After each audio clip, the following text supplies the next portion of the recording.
Hello everybody, I'm Phyllis Hinton and I'm an adult ed consultant with the Department of Education here in Iowa. And today we're with Archie Willard, one of our new readers in Iowa, and I've asked him to come and tell us a little bit about what he knows about his own experience with becoming a new reader. Good morning. Good morning, Phyllis. Archie, I'm so glad that you're here.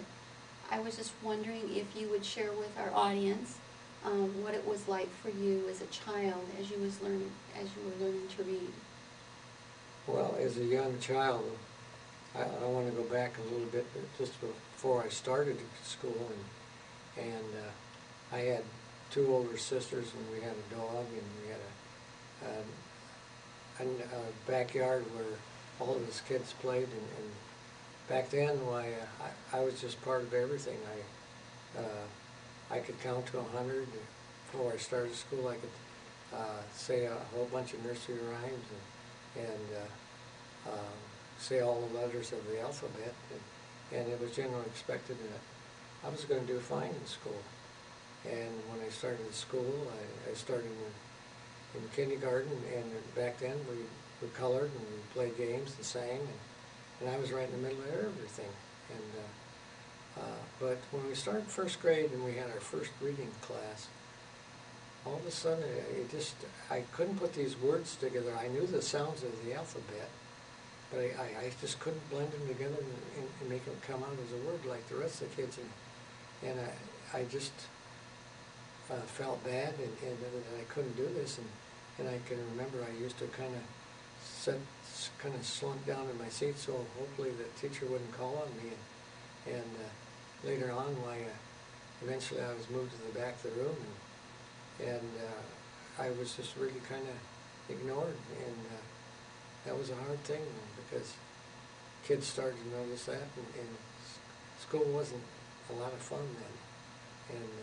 But as my years went on, and I was passed to one grade and the other, and basically I'd start off, I was always in the back of the room, and I usually look out the window and watch things, watch the weather, and watch the leaves fall, and snow, and basically I just daydreamed.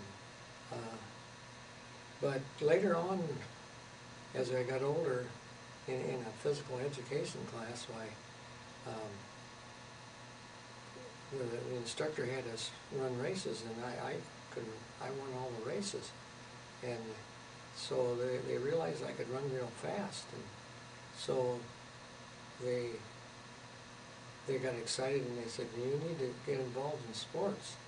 And so I did, and because of that, then all of a sudden the kids started paying a lot of attention to me because I was doing fairly well in athletics, and my whole outlook, the way people looked at me just was different. And so I went through high school, but I still couldn't read. I mean, it's at such a very low level that I could read, but it was not, what it should be, even close. But when I spent my 4 years of high school, I enjoyed it. I had fun, and I was friends of everybody. But the thing, when I left there, it was just like, you went out into the world without any hope and dreams, and it was kind of a sad ending to my school career. But you had a high school diploma, right? But I got a high school diploma, but really, I didn't really earn it.